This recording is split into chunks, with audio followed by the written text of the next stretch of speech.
How do we save Western civilization? We don't. No. How do we save the West? How do we save the West? How do we save the West? At ARC.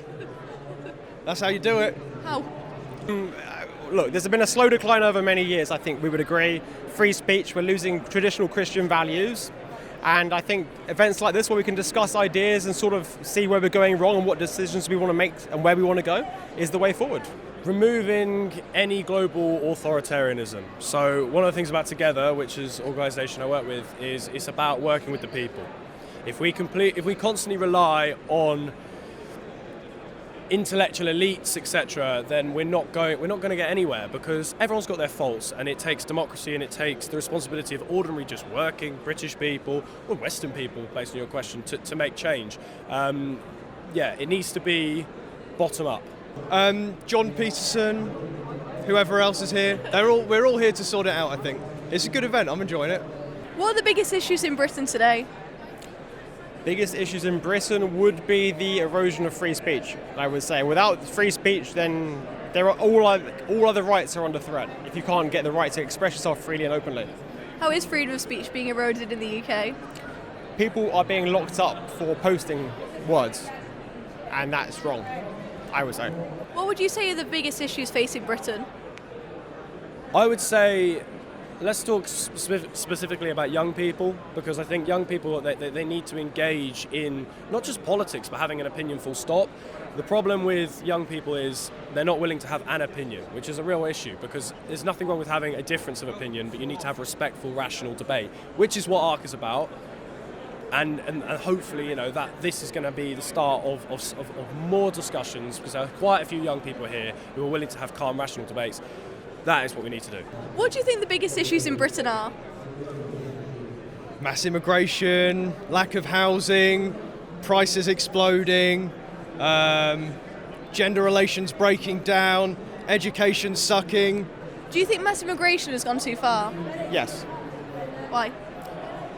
Well, essentially, you need to have a process. Okay, first of all, who are the people coming in? Okay, culturally compatible? Are they very similar? Are there differences? How does that manifest itself? And also just the numbers. We talk about a housing crisis, but if there's a crisis of housing, why would there be more people?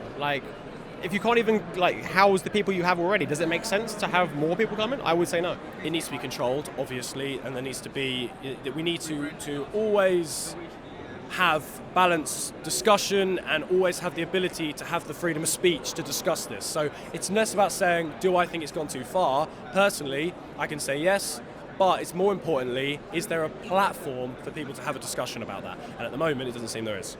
Would you say that diversity is our strength? No. Why?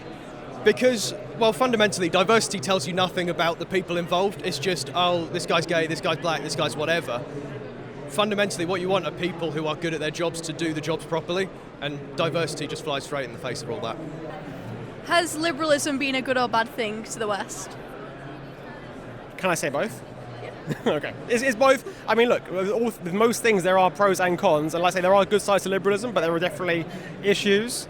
And then what does liberalism even mean today in 2025? What do you think it means? I don't think it means what it meant back 20 years ago. I mean, the idea that people are free to express themselves, again, we're seeing that being eroded. So are we really in a liberal society anymore? Do you think liberalism has been a positive or negative thing on the West?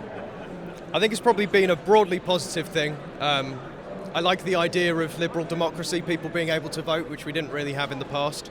But there's only so far that you can push it before bad things start to happen. I think that's what we've been experiencing these last 20 odd years. So, do you think all cultures are equal?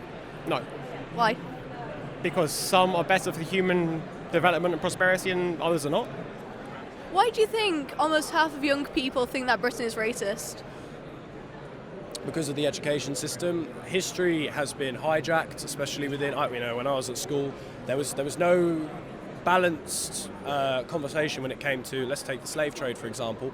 So in my opinion, I think the education system needs some kind of reformation and needs a huge amount of change and needs to be repaired, because it's history primarily, history, philosophy, ethics, all of these things that need to be really looked at. And I don't think parents have an idea as to what's taught in the education system either. And then obviously going on to university, it gets even more complicated. Who is your biggest influence in politics? I mean, that is a tricky one because there's different areas. But I mean, at the moment, look, I'm liking what Trump's doing. He's rewriting the rule book. He's tearing up serious like overpower of bureaucracy.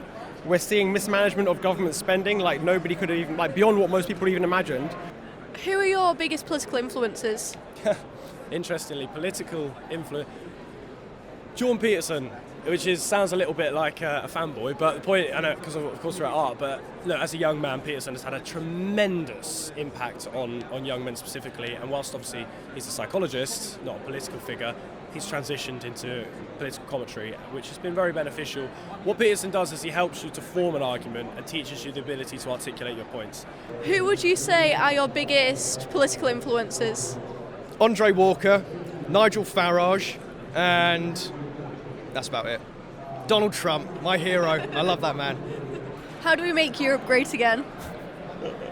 That is tricky. So essentially, this is going to sound a bit strange perhaps, but energy supplies, because with an ever-increasing energy problem, like the costs going up, it stifles innovation.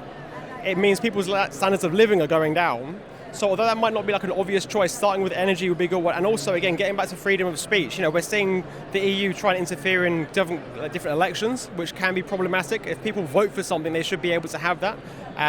So I say stripping back the state, in a nutshell.